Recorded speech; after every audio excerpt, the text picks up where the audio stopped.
કચ્છનું નાનું રણ 4,953 ચોરસ કિલોમીટરના વિસ્તારમાં ફેલાયેલ છે. આ રણની અંદર વિદેશી પક્ષી છે તેમજ ઘોડખર આવેલા છે અને તેને જોવા માટે હજારોની સંખ્યામાં પર્યટકો આવે છે. આ રણમાં આવેલ ઘોડખર એક દુર્લભ પ્રાણી છે અને બીજે ક્યાંય જોવા નથી મળતા, જે આ કચ્છના નાના રણમાં જોવા મળે છે. હાલ ચોમાસાની સિઝન શરૂ થવાની તૈયારીમાં જ છે. કચ્છનું નાનું રણ 4,953 ચોરસ કિલોમીટર વિસ્તારમાં ફેલાયેલ છે. આ રણની અંદર વિદેશી પક્ષી તેમજ ઘોડખર આવેલ છે અને તેને જોવા માટે હજારોની સંખ્યામાં પર્યટકો આવે છે. આ રણમાં આવેલા ઘોડખર એક દુર્લભ પ્રાણી છે અને બીજે ક્યાંય જોવા નથી મળતા, જે આ કચ્છના નાના રણમાં જોવા મળે છે.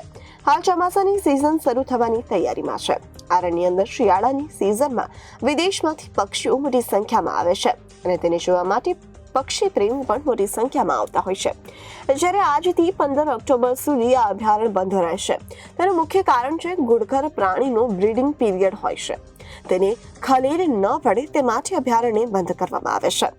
છેલ્લા વર્ષોમાં આ રણની અંદર મુલાકાત લેનાર પ્રવાસીની સંખ્યામાં ઉત્તરોત્તર વધારો થઈ રહ્યો છે. ગત વર્ષે આ જગ્યાની મુલાકાત લેનારા લોકોની 15,000 જેટલા પ્રવાસીઓએ મુલાકાત લીધી હતી, જેમાં વિદેશી પ્રવાસીઓનો પણ સમાવેશ થાય છે. પ્રવાસીઓના આવવાથી આ અભયારણ્યને 31 લાખ જેટલી આવક પણ થઈ છે. શિયાળામાં આ રણની અંદર અને બહારથી વિદેશી પક્ષીઓ પણ બહુ મોટી સંખ્યામાં આવે છે.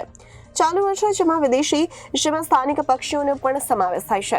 દર વર્ષે અહીંયા આવતા પ્રવાસીઓની સંખ્યામાં ઉત્તરોત્તર વધારો થઈ રહ્યો છે. દર વર્ષે 6,082 જેટલી સંખ્યા હતી. આ વર્ષે 2023-24માં આ ઘોડખરની નવી ગણતરી કરવામાં આવી, જેની સંખ્યા આગામી દિવસોમાં સરકાર દ્વારા જાહેર કરવામાં આવશે. આજથી અભયારણ્ય પ્રવાસીઓ માટે બંધ કરવામાં આવ્યું છે, જે આગામી 16 ઓક્ટોબરના રોજ પ્રવાસીઓ માટે ખોલવામાં આવશે. ઉલ્લેખનીય છે કે વન્યજીવોને બચાવવા અને તેમનું જતન કેવી રીતે કરવું તેનું માર્ગદર્શન આ વિસ્તારમાં આવતા વન્ય પ્રાણીઓ વિશે માહિતી વિદ્યાર્થીઓને મળે તે માટે તંત્ર દ્વારા નિઃશુલ્ક શિબિર પણ કરવામાં આવી છે. ગુજરાત રાજ્યમાં આવેલું ઘોડખર અભયારણ્ય એ કચ્છનું નાનું રણ તથા કચ્છ, બનાસકાંઠા, મોરબી, પાટણ અને મોરબી જિલ્લામાં ફેલાયેલું છે. આ ઘોડખર અભયારણ્ય પર્યાવરણવિદ તથા જે પ્રકૃતિ પ્રેમીઓ છે તેના માટે ખાસ આકર્ષણનું કેન્દ્ર બની રહ્યું છે. અહીં દર વર્ષે વિદેશમાંથી ફ્લેમિંગો, અનેક પ્રકારના યાયાવર પક્ષીઓ, સ્પૂનબિલ,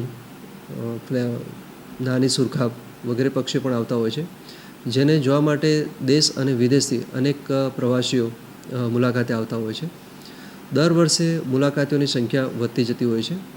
જે અનુસાર ગત વર્ષે એટલે કે વર્ષ 2023-24માં અંદાજે 15,000થી વધુ પ્રવાસીઓએ ઘોડખર અભયારણ્યની મુલાકાત લીધી છે અને તેનાથી વન વિભાગને આશરે 31 લાખ જેટલી આવક પણ ઊભી થયેલ છે.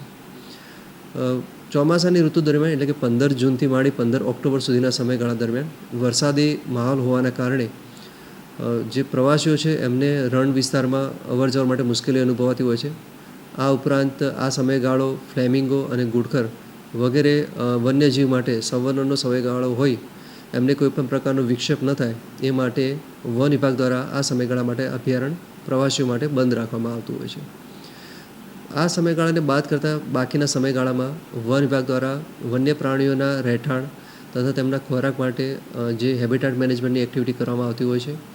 આ ઉપરાંત પબ્લિક અવેરનેસની કામગીરી તરીકે વિશ્વ પર્યાવરણ દિવસ, વિશ્વ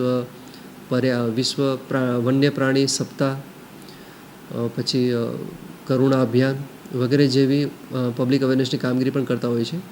આ ઉપરાંત સ્કૂલ કોલેજના વિદ્યાર્થીઓ માટે પ્રકૃતિ માટે એક જાગૃતિ ફેલાય એ માટે નેચર એજ્યુકેશન કેમ્પનું આયોજન કરતા હોઈએ છીએ, જે 2 દિવસીય પ્રોગ્રામ હોય છે, જેમાં વન વિભાગ દ્વારા રહેવાની અને ખોરાકની સુવિધા આપવામાં આવતી હોય છે.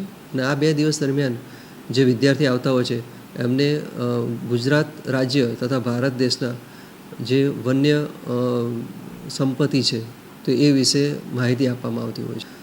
ઘોડખર જે વન્ય પ્રાણી છે દર 5 વર્ષે વન વિભાગ દ્વારા એક વસ્તી અંદાજની કામગીરી કરવામાં આવતી હોય છે. આ વર્ષે પણ વસ્તી અંદાજની એક એક્સરસાઇઝ કરવામાં આવી છે. છેલ્લે ઈસવીસન 2020માં ઘોડખર વસ્તી અંદાજની કામગીરી કરવામાં આવી હતી, જેમાં 6,082 જેટલા ઘોડખર વસ્તી અંદાજ મળેલ હતો. આ વર્ષે હજુ ગણતરી કરવામાં આવી છે, પરંતુ તેનો રિપોર્ટ ફાઇનલ થઈ કેટલાક ઘોડખર અભયારણ્ય વિસ્તારમાં વસી રહ્યા છે તો તેનો અંદાજ આવી શકશે. Bureau report Janadesh news, Surendranagar.